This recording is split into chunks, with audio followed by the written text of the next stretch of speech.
This man right here is the president of Botswana. Botswana, you know what Botswana is? Here it is. Lovely country, beautiful people. Botswana is one of the biggest producer of diamond. In this speech, he says some very, very important things about development. Is this man moving to the direction of Ibrahim Traore, General Tiani, and Assimi Goïta? Let's listen to what he has to say.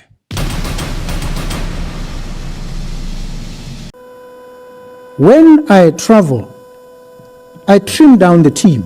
I don't want to take the minister, take her away from her core responsibilities, balloon the size of the delegation unnecessarily. Why? Because when I walk around, somebody must be holding my files and my briefcase and must always be whispering to me because I haven't read and I don't understand. I'm not document and I can engage meaningfully with whoever. So I don't need a whole delegation. I can go alone, actually, by the way. I'm enough.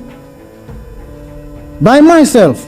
Otherwise, I would not be worthy representative of the bar of Botswana. As an advocate of this, when a foreign jurisdiction wants a legal opinion on any aspect of the law in Botswana, the law itself says you seek the opinion of an advocate in that jurisdiction. If I can render those opinions to foreign countries, I cannot go alone and engage. That would be a terrible vote of no confidence on not just myself, but the legal profession that raised me. So when I travel, I look at the size of, and they know I cut it down.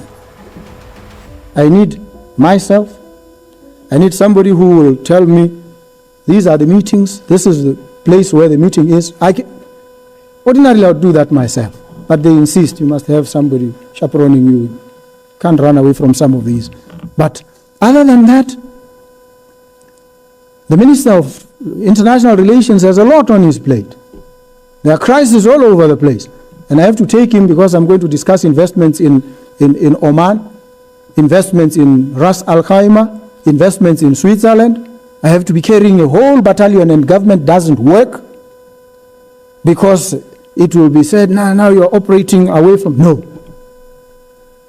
I am the chief diplomat of this republic. The foremost, most eloquent spokesperson of this republic is its president. And so when I step out there, brother, I step out in the service of this republic. And when I do so, I leave my all there. That's me. That's how we all must be. Every one of us. You don't need to be chaperoned. You don't need to be... No. You must know your stuff. You must read. You must inform yourself. Information is readily available in this day and age. So sometimes it is nice, it is prestigious to have 20 people around you. No. Where we are, you need a very small delegation of people who are absolutely essential. When I went, I had a Geoscience Institute. I had a few. I had Botswana Development Corporation. Absolutely necessary for the conversations that I was going to have there. And from Oman, with the Omani Investment Authority, on the 26th of November, the head of the Omani Investment Authority will be here to do something pretty much like what we are doing. Projects, delivery. Anton Chekhov, don't tell me the moon is shining. Show me some glint of light on broken glass. That's what I'm showing now. Glint of light. Size of delegation, not important. Have you communicated with the Minister of International Relations? Yes. Sometimes I have to communicate with myself only. That's what the Constitution says. The President can act on his own advice. When he does, allow him. The Constitution has given him that power. There's no problem with it. If you have a problem with it, you change the Constitution. I follow it to the letter and its spirit. But I also save the country a lot of money in the process. That's how we do these things.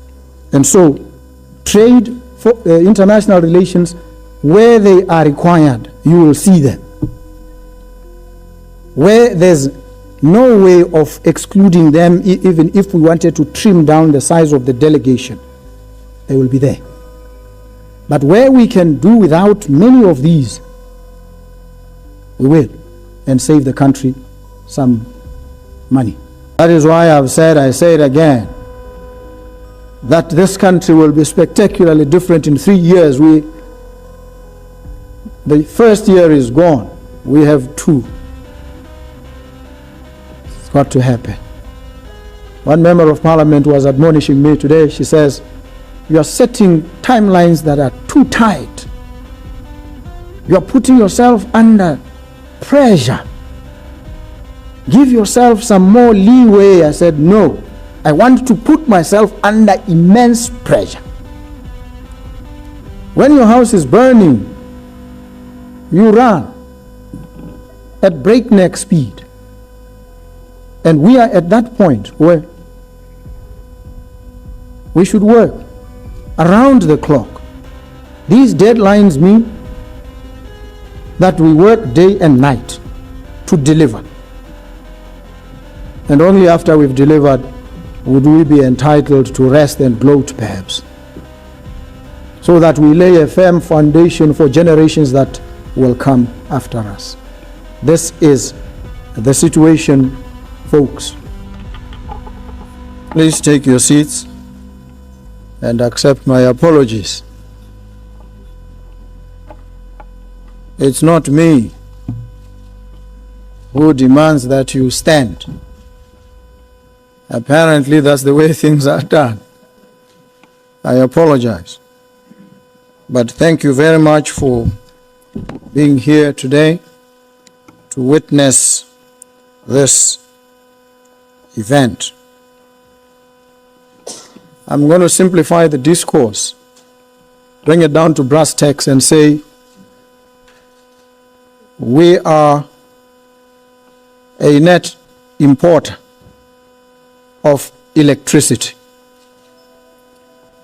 We struggle with generation. We are not generating anywhere near enough electricity for our needs. This is why we must look elsewhere to supplement what we generate. So we have a shortage. We therefore have to wrestle with this problem because it has serious financial implications for the country.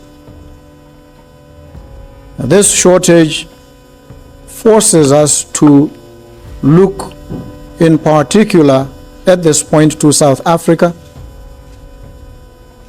and import electricity into the country. Of course, we import in certain parts from Namibia, but it's predominantly South Africa that we import from at huge costs. I think a ballpark figure would take us to about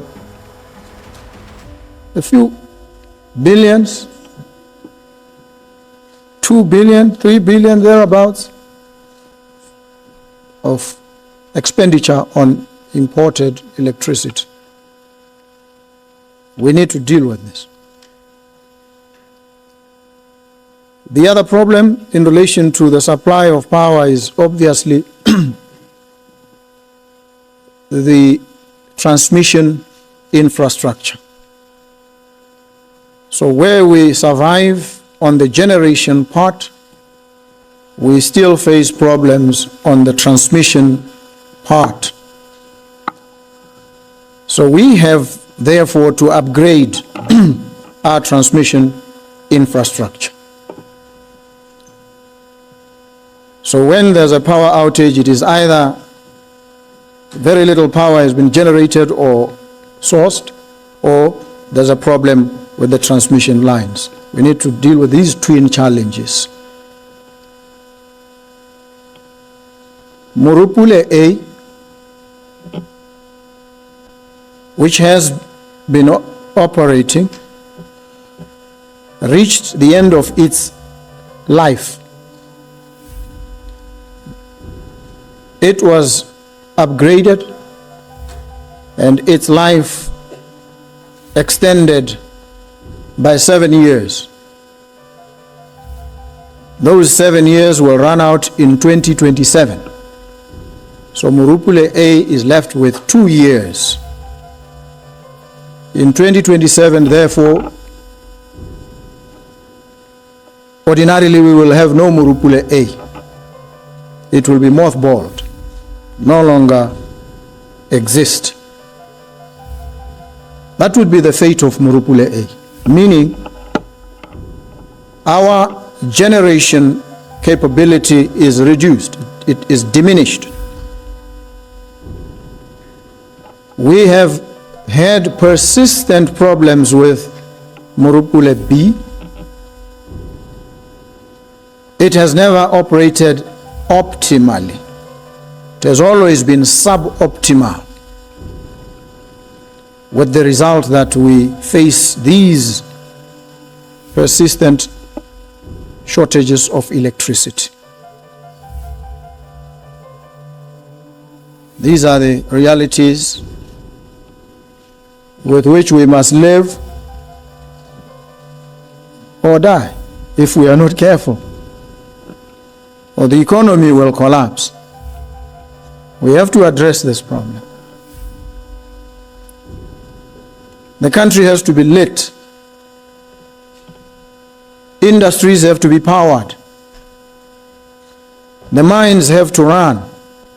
Plants across have to operate. They need electricity.